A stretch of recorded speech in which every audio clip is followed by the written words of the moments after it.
अस्सलाम वालेकुम my YouTube family, कैसे हैं आप सब। उम्मीद करती हूँ आप सब बिल्कुल ठीक होंगे। अल्लाह पाक आप सबको अपने हिफ्ज़ अमान में रखे, आमीन। चिकन टिक्का पिज़्ज़ा के लिए आज हम डो बना रहे हैं। तो पिज़्ज़ा डो के लिए हमें मैदा 2 कप चाहिए, चीनी हाफ़ टी स्पून, नमक हाफ़ टी स्पून चाहिए।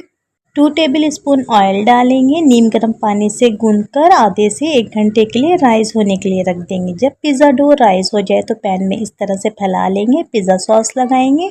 अगर आपके पास पिज़्ज़ा सॉस ना हो तो टमाटो केचप 2 टेबल स्पून या अपनी मर्ज़ी के मुताबिक ऐड कर लें। इस तरह से फैला लें। एक फॉग ले लें और इस तरह से निशान लगा लें।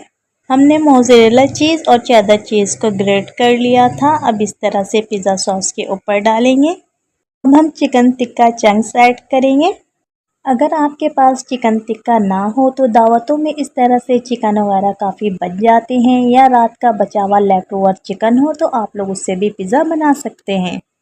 रेड और ग्रीन शिमला मिर्च के सीड्स हमने बाहर निकाल दिए। इस तरह से जूलियन कटिंग कर ली।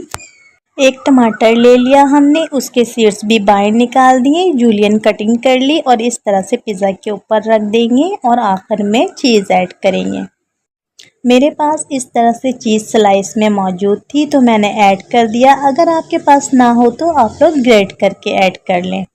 एक पतीली को हमने पहले से गरम कर लिया। पतीली के अंदर स्टैंड रख दिया था। जब पतीली अच्छी तरह से गरम हो गई तो हमने पिज़्ज़ा पैन रखकर मीडियम फ्लेम पर इसको बेक होने के लिए रख दिया।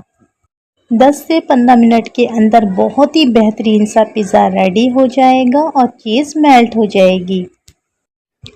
अब हमने पिज़्ज़ा को बाहर निकाल लिया। गरम गरम पिज़्ज़ा एंजॉय करें मेल्ट हुई हुई चीज़ के साथ। अगर वीडियो अच्छी लगी हो तो प्लीज़ लाइक कर दीजिएगा। चैनल पर नए हो तो चैनल को सब्सक्राइब कर दीजिएगा।